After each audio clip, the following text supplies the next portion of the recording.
Welcome to the Why Not Today podcast, where we celebrate courage, determination, and the power of saying, why not today? I am your host, Leslie Kane. Each episode, we dive into inspiring stories of individuals who have taken bold steps, found their fear or faced their fears, and embraced the possibility of today. From entrepreneurs to artists, dreamers, or doers, we explore the moments when they said, enough waiting, and why not today? Join me as we uncover the heartwarming, the audacious, and the transformative, whether it's pursuing a lifelong passion, overcoming obstacles, or simply choosing joy. Our guests share their journey and inspire us all. This podcast is in honor of my father, Patrick Kane, that often did say, why not today? And I'm excited about my guest today, which I always am excited about the guests, but Julia Loughran is here as a second-time podcast guest. She's only the second one. She was in the first season and now season 3. And not only is she an amazing, amazing person, has lots of knowledge she's going to share with us today, but she's also a very good friend. And so we spend lots of time together, and she started teaching a course. She teaches at University of North Carolina, Asheville, I don't want to say old or senior, the more mature College for seniors. College for seniors. Okay. And the class she's been teaching is The Unknown Women of Science, featuring over 140 women. And so I thought, it's International Women's Month. How appropriate to share this subject. So Julie and I always talk about how we connected, and this is the ultimate connection story, and don't give up.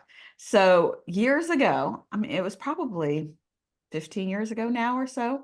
Need to look back at it. But I was going to a place in Virginia called Smith Mountain Lake, and another person that was a major connector, Ellen Kaminsky, if you're listening to this, shout out to you. She said, you need to meet my friend Julia. And I'm always open to meet new friends. So for years, we crisscrossed going to the lake. I went and looked back at our threads and Facebook Messenger. It was pretty funny. She would be coming and I would leave, and vice versa. And then this thing called COVID happened, and we happened to both be there a lot. And the lake is huge, and we couldn't have been any closer to where we were. And we started spending time together, just going for walks, and became great friends and kind of intertwined our lives the last couple of years, doing lots of fun things together. So I'm really excited to have you share your science. But before we do that, I always ask, Julia, before we do that, tell us a little quick bit about you, your background, a little bit who Julia is. Just thanks for that memory, Leslie, because we were one of the success COVID stories. We This were. wonderful friendship came out of us being locked down, and I think all of us got out and walked more, and what a great way to meet somebody and go walking with a new friend. So that was a little silver lining. And my husband and I have a house here in Asheville, North Carolina, where I'm talking to you from today. But we also used to have a house at Smith Mountain Lake. And so when COVID started, we thought, well, the reason we are in Asheville is because there's more people to see and things to do. But during COVID, there wasn't a lot of people to see and things to do. So we spent most of COVID there at Smith Mountain Lake. And so, that was a great way to get to meet you. And I love I love about this whole podcast that you do is that you do focus on connections. And I love thinking about how I know Ellen through an organization called Success in the City. And it was great that she connected us, and the connections just keep on going. I know I have, through you, connected with your podcast guest, Laura Carney, who I'm going to see here in Asheville next week. And so just imagine like tracing back connections all the way to your father, in fact, and going Yeah. forward into the future. There's a million of them. Well, I remember when we were walking one day, and if there's moments, those thoughts that I know are going to be in my head forever. I remember where we were. We were walking down Tranquility, and we were having this conversation near the horse barn area. And it was like talking about going back to how we met somebody and how we got connected. And I could connect back to going to the lake all the way 40 years back, going to Outer Banks for spring break. Like if I hadn't gone to spring break this time of the year, 40 some years ago, I never would have met you. Exactly. And I was in a book club in Northern Virginia because I used to live up there near where you live. I lived in Vienna, Virginia, and I joined a book club where a friend of mine, Judy, bought a house at Smith Mountain Lake and came to book club and said, "We just bought a house and a vacation house. It's 4 hours from TC." And I'm like, "Are you crazy? You're going to go 4 hours for a weekend trip?"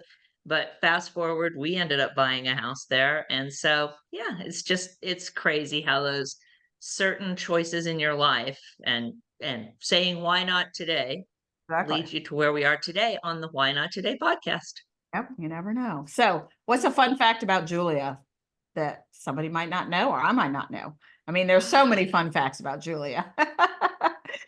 I know. And God, you could share your most I knew recent you. I crazy know fun this is a fact. question because I've been on your show before, but um, let's see. Fun fact: I used to drive a train, so I was a train Did engineer. not know about that. Yeah, I worked for 6 years at the zoo in Salt Lake City, Do remember and that story. yeah, so I started in concessions and worked my way up to gift shop and climbing that zoo corporate ladder and ended up as the train engineer. That's pretty funny. So, You know, there's a funny story. We won't go into it now, but I remember you and I were shopping in Asheville at Bed Bath and Beyond or one of those stores, and the salesperson, you were telling your zoo story. And I don't remember what the zoo story was, but I remember you had the whole store listening to your zoo story. Like, yeah. oh, Yeah, Julia, well, it was some fun times. I did that from the time I was 12 till I was 18. And so, yeah, I think that's what's pretty funny cool. is I have three older brothers, and I'll talk a little bit about that with my science interest. But um, two of my brothers, well, all my brothers studied some kind of science, biology. One's a veterinarian. One studied in electrical engineering. And I like to say, even though my brothers were 7, 8, and 10 years older, I was the first engineer in the family. It was a train engineer, but still, That counts. I I love was it. an engineer. So, Julia, what does courage mean to you? And it'd be interesting to see if this is a different definition than you had 2 years ago. Oh, I'm sure it will be because it's ever moving and I think my definition of courage is is wanting something and having the passion and persistence to overcome your fears to get that thing done. So that's going to be kind of my focus with chatting with you today is that there were women that, despite obstacles and a bunch of things in their path, and the fact that they were women and shouldn't necessarily be going down this road, they all had a lot of passion about something they really wanted and they were able to persevere despite discrimination and obstacles and a bunch of other things.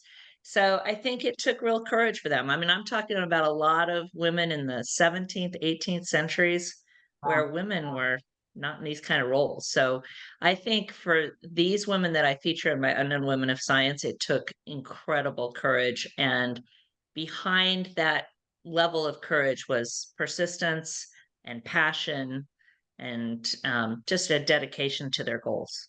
Yeah, I heard somebody, I was reading something this morning, they were talking about, you have that yearning, Mhm. that you can't Yeah, shake it. and you've got to weigh the balance, your fears, and like it just seems like such a huge obstacle to have to overcome. Like, can I make it over this obstacle? And I think some people say, I don't even want to put up the effort. But if you really have a passion for something, you really want something deeply in your soul. And the thing that I think you point out is, you try, you try. And if it doesn't work, it's like you and I have always said, it never hurts to ask, right? So, there's nothing that happens, even if someone says no to you. I mean, by asking, you've opened a door to get what you want. And that's what everyone should try to do. Yeah, and have that passion. I think one thing I've found consistent with people I've talked to on this podcast is we all have that pivotal moment that we know that something different. We move in our life and we feel like, okay, I need to act on this. Whether it's a health journey or writing a book or just doing that thing, we can almost remember. Like I remember exactly where I was when I first started talking about the podcast, when I heard the Why Not Today saying, and when I said that to my friend. I can tell you exactly where I was in those pivotal moments. And you just never Yeah, know. and I'll tell you what I think was a pivotal moment for you was having the father that you did who instilled in you that lesson And what I'm going to be talking about with these women of science is all of them had some kind of role model that made them believe, self-confidence is another huge, huge part of having that courage. So all these people had a role model, some family member or teacher or someone who believed enough in them to make them feel like they could do it. And I think Yep, that's who your absolutely. father was probably to you. Absolutely. And you don't really realize some of those lessons until you get older. Some of the things Right. he said we just kind of ignored, but now that he's not here and I've gotten older and I'm like, oh wow. It's funny how, like, when we're growing up, we're like, what our parents tell us is just like, what? And Yeah, then we get to be an adult, and it's like, wait, that makes sense. I know. Crazy. All right. So let's start talking about the unknown women of science. So how did you get this idea? How did you start teaching? I mean, I love your Yeah, courses. You yeah. taught. So I So have a crazy path, but I have I started in my career as a technical writer. So I studied English and communications, and I was always kind of interested in science, but I think I never wanted to take all the math associated with those kind of classes. And so I had a background in English and communications, but I started as a technical writer working for what in the DC area is known as a government think tank. We were doing research and development, and we were building artificial intelligence computer systems for the FBI. long So, before it and was a this word. was back in 1987 that I Wow. started working for them. So, we're talking a long time ago that the FBI was building expert systems. And I got really interested in a job title called knowledge engineer, which was interviewing experts so that you could codify it into a computer system. So I went back to school at George Washington University and got a master's degree in artificial intelligence. I don't And think I I knew that. got that in 1990. Wow.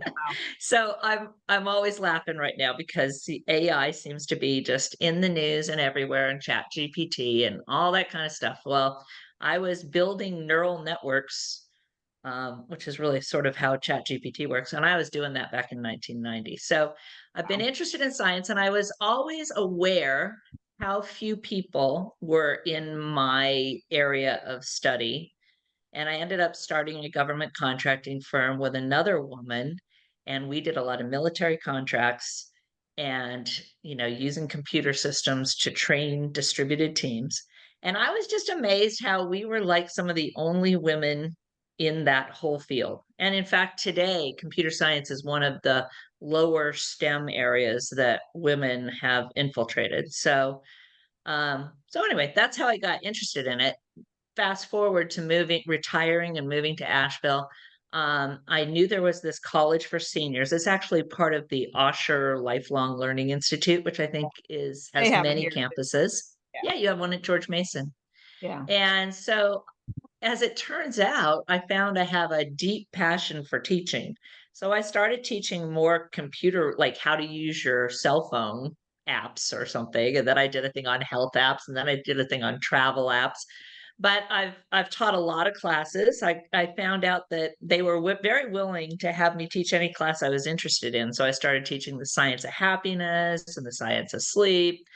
But I kept in the back of my mind thinking about all the women that got me to where I am today and how I should be thankful for them. But really, when you say, who's some woman of science you can name?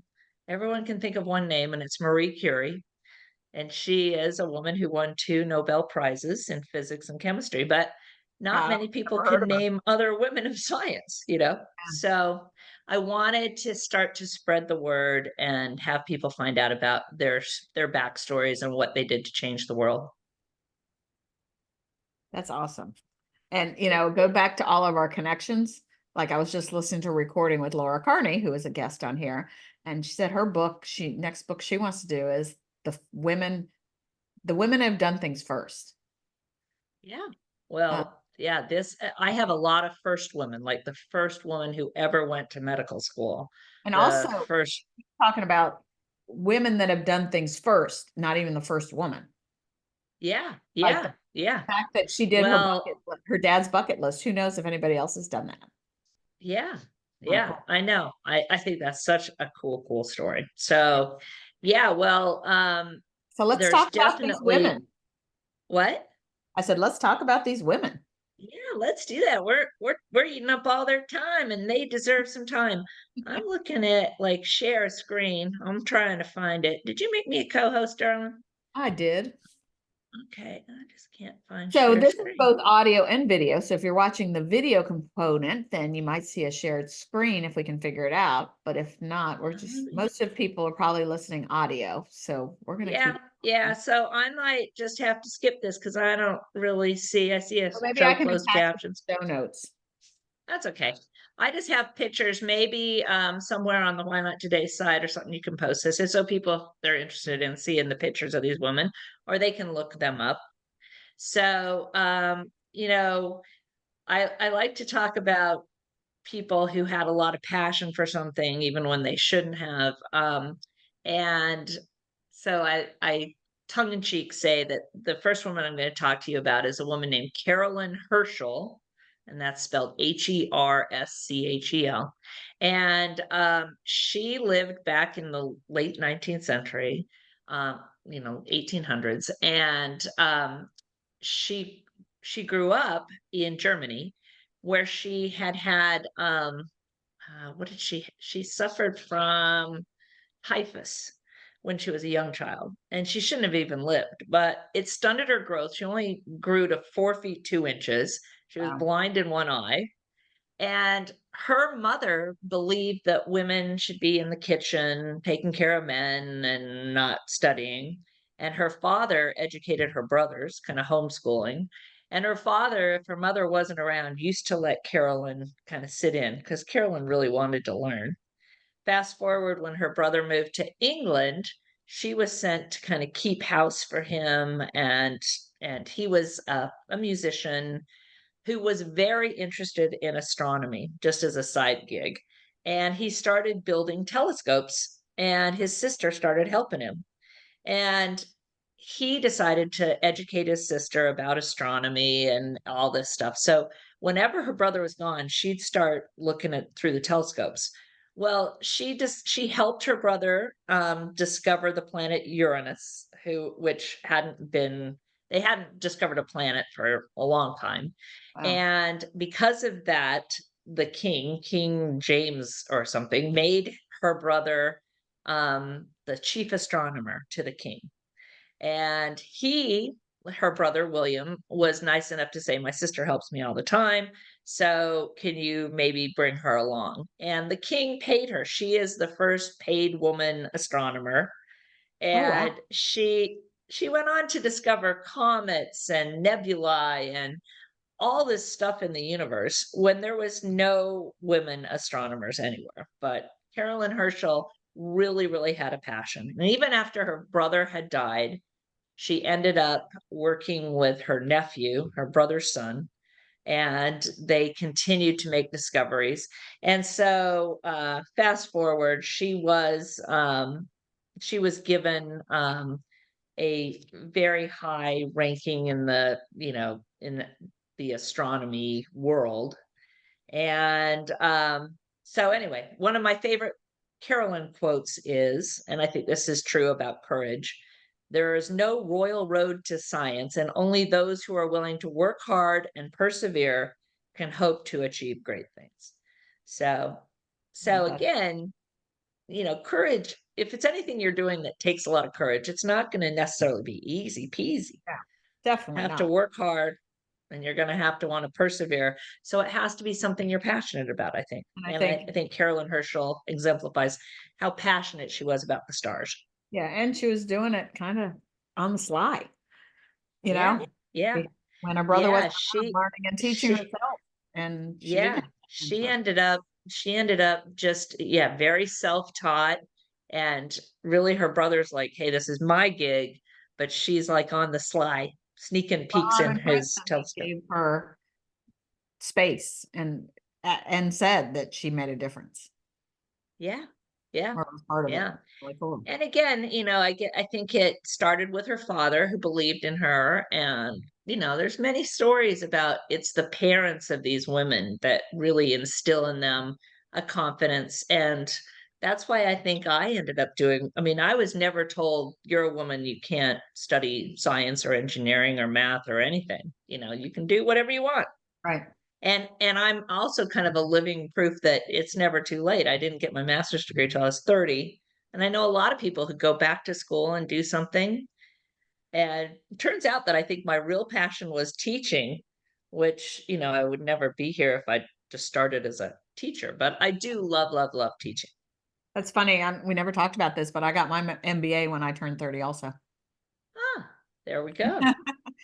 Another Yeah, we coincidence. had to we had to ponder it for a while and think about it. Yes. Well, I stretched it out so somebody else would pay for part of it too. So yeah, and that's interesting. Talking about mentors and fathers, and also some people get courage to do things because they don't have that mentor. And I've heard lots of people talk about it's that obstacle, that adversity in life. People that didn't come from a good background and didn't have that mentoring, that they're like, all right, I'm doing this different. And I think that Right. takes a lot of courage too. All right. So who Yeah. else do you Yeah. have that you want to talk about? Well, yeah, so I'm going to tell you about someone who really rocks. I'm going to talk to you about one of the very, very first women paleontologists. And this was a woman who in the 18th century was living in England, and her father was a farmer by day, and they lived near a cliff with a lot of cool rocks. So he would sell his rocks at a little street side place. And unfortunately, her father died very young, and she needed to help the family and keep making a living. Adversity. So she took over kind of selling these rocks. Well, in the meantime, while she's looking for rocks to sell, she finds all these bones from animals, and she uncovers this animal that was half fish and half lizard. And and she's like, I think this was an animal. I mean, she was the Wow. first person to find a whole structural, skeleton of this animal, which was really controversial at the time because it kind of proved extinction because there was no animals like that. And Mhm. so it had an uprising with the Christian church and everything about why would God create an animal that was going to become extinct. And so it was very, very controversial, but she kept at it and kept finding skeletal remains and would actually reconstruct them.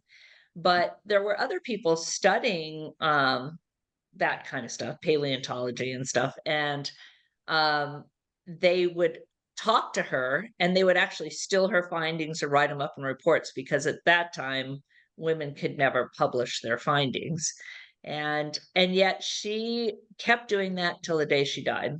Wow. And yeah, kept looking at rocks and finding bones. And And that a perfect example of adversity, yeah, that she yeah, had to take over the business, and yeah.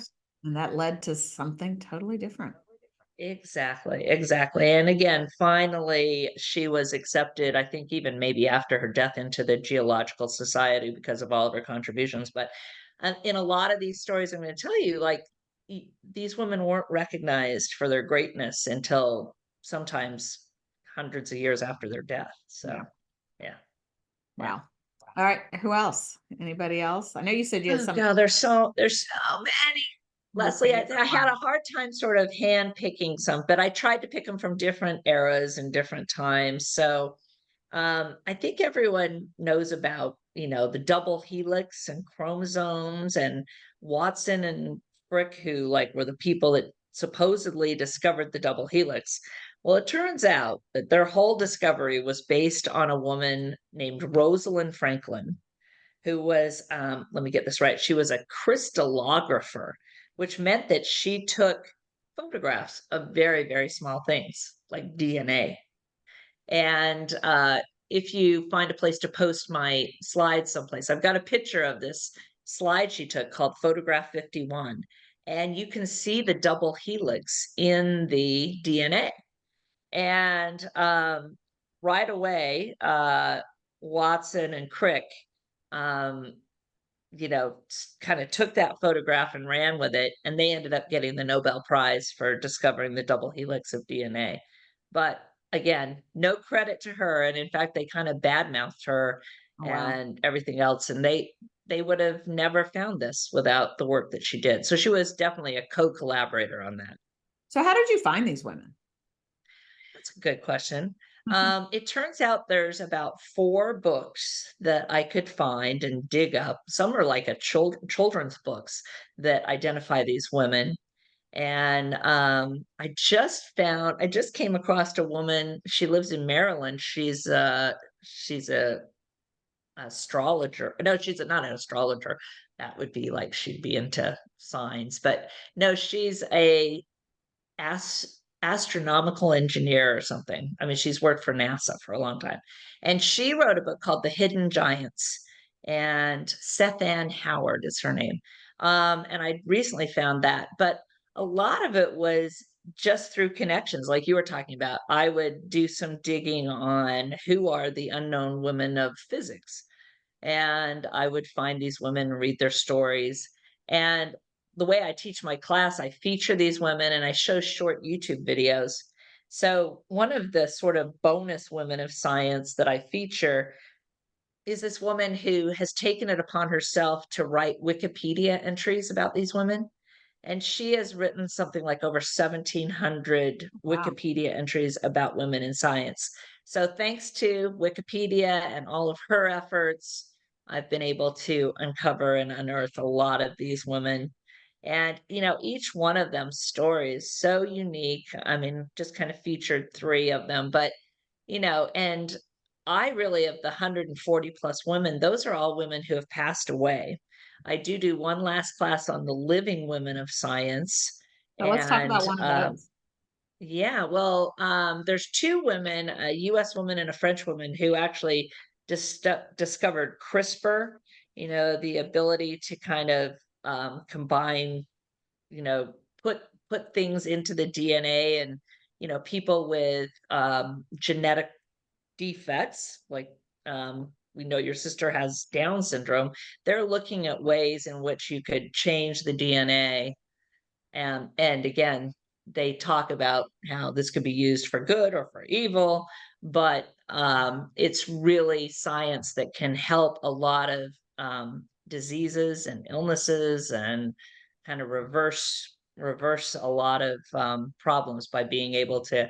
And it's nice to talk about them right after the Rosalind Franklin, who was so important to DNA research. So Yeah. yeah. And who else do I have? I have somebody who I love this story just because I think it's interesting. There's a woman named Yvonne Brill, and she was a rocket scientist. So she was literally a rocket Right. scientist. She invented a propulsion system to keep satellites going around the Earth.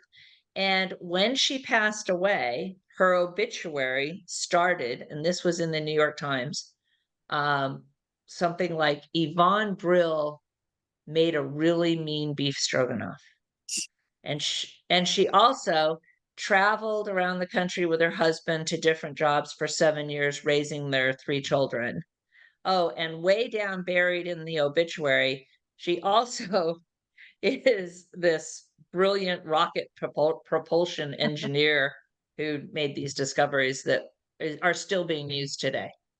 And that's so sad. You know, And Uh, a lot of times people will say the term like, she's a woman astronaut. No, she's an astronaut, you know, yeah. the pronoun will take care of it. But Yeah. I think people are still so shocked and awed about women who do these scientific things that they'll add that thing like, she's a woman physicist, or, whatever it is. Yeah. So Hopefully one day that will change I hope so. and people. I hope so. I think it is changing, but ever so molasses like slowly. And still we don't have, equal proportions of women in STEM jobs. And No, and a lot of they're it working is, on I that. think, I know because convincing.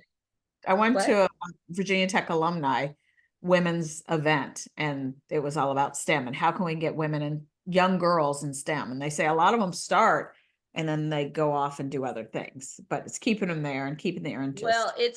it's so sad, because if you actually look at a lot of it, girls are being discouraged in really like first, second grade, that getting the feeling that girls aren't as good at math. I mean, I don't know if I ever got that feeling. I just didn't really love doing math. I always did well in it.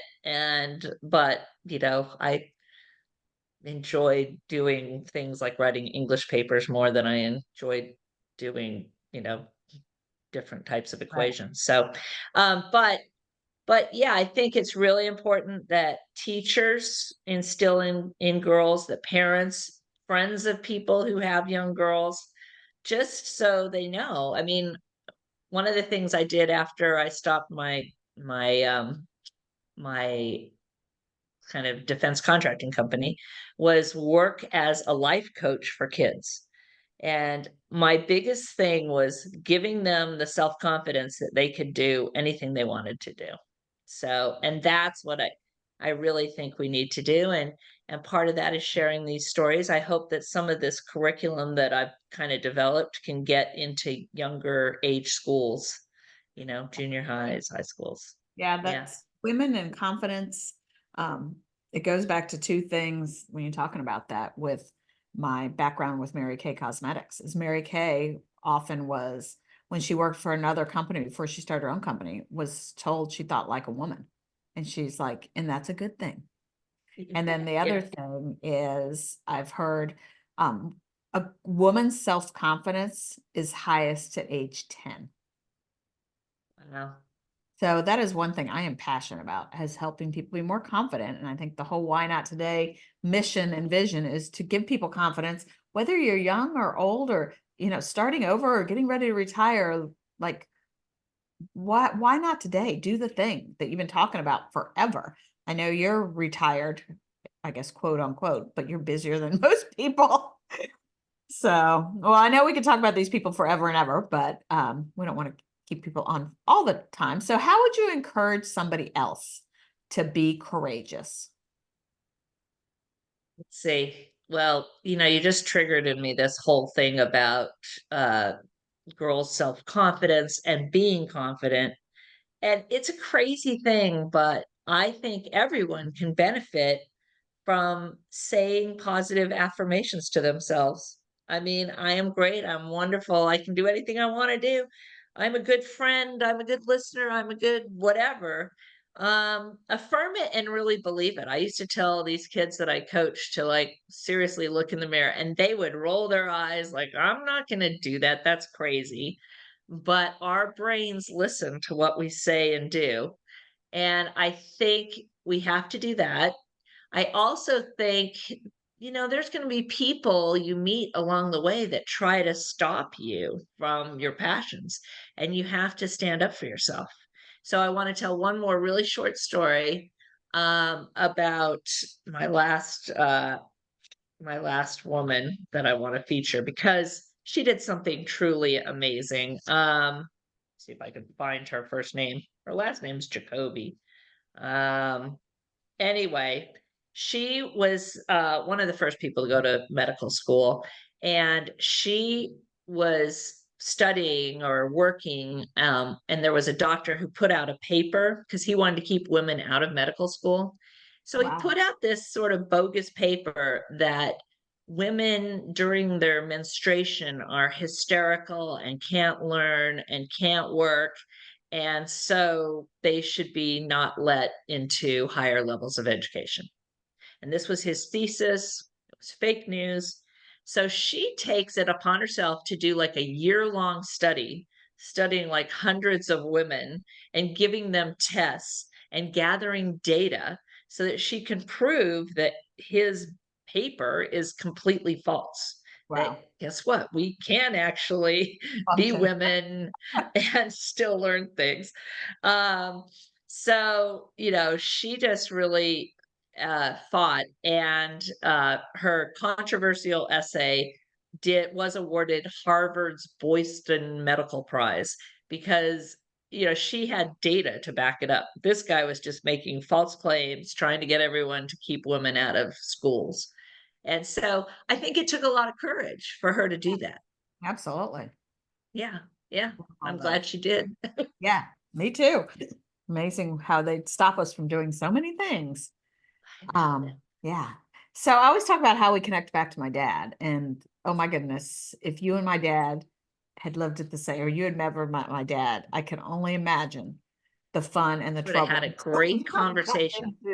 Going back to water skiing. I know you always water skied on your birthday. He tells a story that he water skied one time. It was cold, and he skied from the boat with his pipe in his mouth, and went around a lake, and they brought him back up. He never even got wet. You know. So, I like yeah, so that. many things. Yeah, I So plan, even though we got rid of our Smith Mountain Lake, I plan to still ski at least once a year around my birthday. So I plan to keep that up. I think it was George W. Bush, or maybe no, George H. Bush, who would always go skydiving on his birthday, even into his 80s. wow. So I do want to keep getting pulled up, say hit it once a year, every year on my birthday. Yeah, so many things you guys are so much alike. And going back to growing up on the West Coast, and I mean, so many things I could go into. So, but I will share in the show notes how everybody can find you. Is Okay. there I know you're good on social. What's the best way? Yeah, so yeah, I'm at J. Loughran VA for Virginia back when I used to live there on Instagram. So I don't do a lot with LinkedIn now that I'm in my retirement. I do say that I'm the CEO of my life, and my job is living the dream. So that's what I'm doing. That and having fun, and Julia And loves to connect, and I'm so grateful that we connected, and I've connected with you with lots of other people. And I think that's one thing we both have in common, that we like to collect friends and connect. And you yeah, collect it, not just friends, yeah, but I you just want collect to friends named say Leslie. yeah, I do have a lot. Yeah, if your name is Leslie, I may be kind of full. I was told by my husband that I had too many friends named Leslie, so I've had to shut that Leslie door. But if you have any other name, I'm sure I can bring you on board. And it reminds me of my theory of abundance, which I'll kind of close with that. And that is that I think there's always room for more friends, more time to do stuff. And also, I think lots of times when, men get petty about women, it's always because people are fearful there's not going to be enough for them and the others to like succeed.